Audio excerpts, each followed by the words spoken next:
Hello once again, Eldorado Pirates here, and today we're hopping into the time machine and going back 30 plus years to the LEGO glory days of the 1980s. We'll be looking at Black Monarch's Castle, set number 6085. Released in 1988, it had an original retail price of $68 US. This set contains 702 pieces, 12 minifigures, and 4 horses. Finding an exact piece count online is a challenge. It can vary between 675 to 702 pieces depending on your source. Frankly, I don't feel like taking this apart and counting all the pieces, so I'm going with the 702 that Brickset.com claims. This is the fifth castle that LEGO released. It was predated by the very first castle, which is set number 375 in 1978, which has a horrendous yellow color, in my opinion. Then that was followed up by King's Castle, set number 6080 in 1984. Then we have Knight's Castle, set number 6073 in 1984 as well. And then Black Falcon's Fortress, set number 6074 in 1986. Retroactively, Black Monarch's Castle was assigned to the Black Knights faction, which added a second castle in 1992 with Black Knight's Castle, set number 6086. Their main rivals were the Lion Knights. When you look at Black Monarch's Castle, it bears a lot of similarities to King's Castle from 1984, which was the main base for the Crusaders faction of the time. In fact, both castles were made by the same LEGO designer. They both have a tall gatehouse in the front middle with a portcullis and a drawbridge, a prison in the back right corner of the castle's interior, hinge bricks to open up the set from the back. They both rely on 3 green base plates to build upon, with a very similar footprint, connected by the hinge bricks. Now, all these similarities might give you some pause. Does this just make it a retread with a lack of imagination? I would argue the opposite, actually. I'd say that this version improves and perfects the previous design and is separated by a more striking color scheme going from the all light gray of 1984 to the more intimidating black, and a more refined design aesthetic in nearly every aspect of the build. Black Monarch's Castle is built upon one horizontal green base plate in the front, measuring 16 studs by 32 studs, and 2 square green base plates in the back, measuring 16 studs by 16 studs. The directions start with an overhead view of the 2 square green base plates, which are initially connected by a regular Technic pin. This helps the castle to maintain its structure while also allowing for the option of opening it up for increased play on the interior. Standard black wall panels with openings make up the majority of the first floor perimeter, interspersed with light gray 1 by 2 by 5 columns, as well as slope pieces. The wall panels have rounded windows in the center that can serve as arrow loops for archers to utilize in the event of a siege. They are topped in the back corners by a pair of more rounded towers made up of the black corner wall panels, taking its cue from 1986's Black Falcon's Fortress. Previous iterations of castles built more square-shaped towers, using the regular wall panels instead. These back towers are given some nice aesthetic shape by light gray inverted double convex slopes, layered with round-cornered macaroni 2x2 pieces. Personally, I added in some corner 2x2 plates for added stability, because the 1x1 bricks stacked on top of each other can easily come loose and fall off. It's all topped off by brick crenellations. A red flag is present at the top of each tower, with archers taking up residence for the best firing positions and lines of sight on enemy attackers. The back row of the castle features black 1x4 arches and additional brick crenellations laid out symmetrically. It juts out above the wall panels below, due to being built on light gray inverted slope 4x2 doubles. It makes for a nice walkway along the parapet between the towers. The dark gray latticed prison door made its castle debut in this set. Previously in the 1984 King's Castle, a simple black door on a swinging hinge was used as the jail entrance, with a skinny black plate going across the front to serve as a locking mechanism. This new barred door look became the standard going forward for any castle or pirate set that required prisoners to be held securely. The jail is 5 studs deep by 7 studs wide and can easily fit 2 to 3 prisoners. Moving to the front of the castle, this area on the first floor is constructed mostly from a multitude of slopes and corner wall panels for shaping. The standard wall panels are then featured again right above on the second floor, with the front-facing panels featuring the neat scattered gray stones pattern on the left and the gray window stones pattern on the right. Both these pieces are very rare. This variant of the scattered stones pattern is exclusive to this set, while the window stones variant also appeared in one other castle build.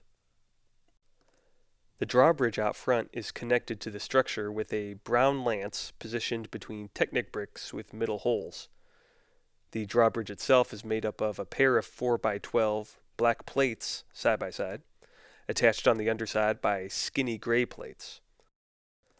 The string that pulls the drawbridge up is threaded through a pair of black rings on the front end. The doorway connects across via light gray arch pieces with continuous bow on each side. This style of arch was frequently used to represent tree branches in the brown and black color varieties in other sets. The gray arches are usually only used in an architectural context. There are 2 sets of these arches because the portcullis will slide between them. The third floor features standing room for the soldiers along the parapets. In the middle, the portcullis will take up this interior space when it is in the up position.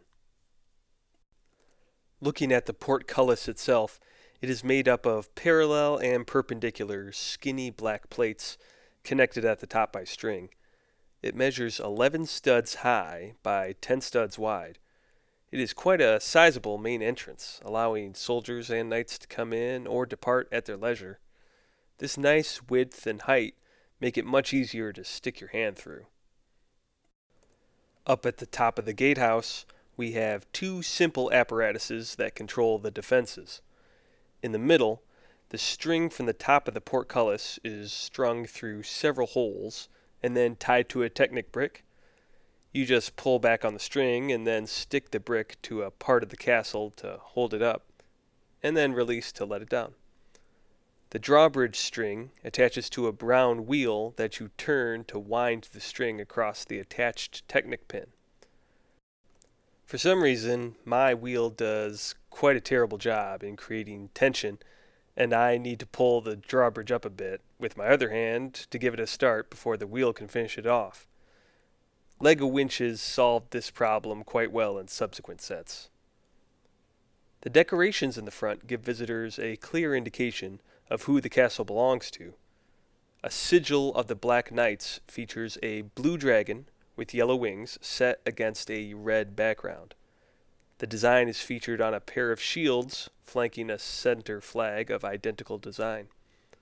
A pair of gray lances are featured atop the gatehouse, with red and blue flowing banner flags. As we all know, many LEGO sets have impossible architecture, where a figure has to get up to the tallest level of the building without any stairs present. So my solution is to just customize a bit with a bunch of ladder pieces. It helps me scratch that OCD itch. The 12 minifigures included in the set are equally broken up into 3 types. You've got 4 knights on horseback, 4 archers, and 4 regular soldiers. The leader of the knights is this fellow decked out all in black. He is accented in red in his hips, his cape, and his top feather. The armor is printed on his torso. This is the time before the standalone torso armor piece came into regular rotation for the knights. The helmet is of the old school variety, with vertical grills.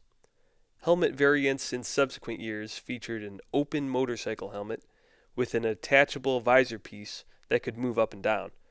Those movable visor pieces had a much cooler look in my opinion. His supporting knights are mixed combinations of blues and reds, with all three wearing a dark gray grill helmet. 2 feathers are yellow while 1 is red. This style of knights recurred in plenty of sets of the era, just in different color combos. The Black Knight's mighty steed is black, with a classic blue and black ruffled barding, featuring a dragon design on both sides. Unfortunately, the double clips on the horse bardings were notoriously brittle and eventually broke, which is true for my blue and red variety. These bardings are hard to find and quite expensive. Pristine versions cost $20 to $30 easily.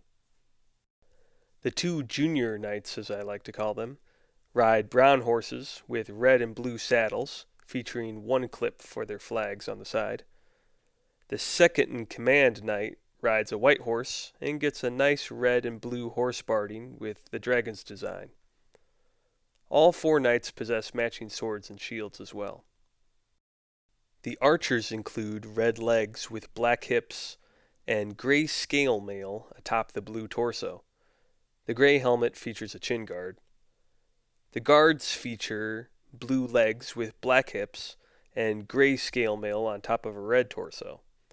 The black helmet has a flared neck protector in the back and nose guard in the front. 2 of the soldiers boast brown halberds to go with their dragon shields, while the other 2 favor brown spears. For the final verdict, in my opinion, this is the best castle of the 1980s.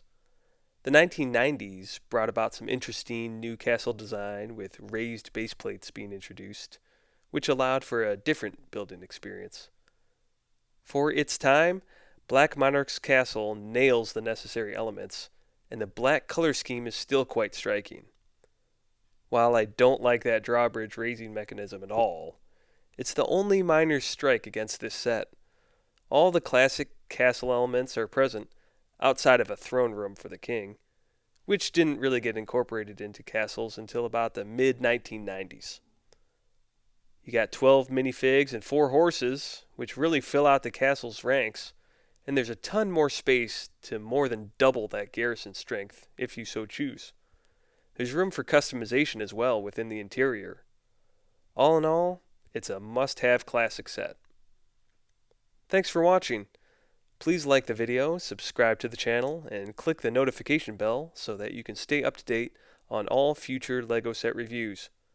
We'll catch you on the next one.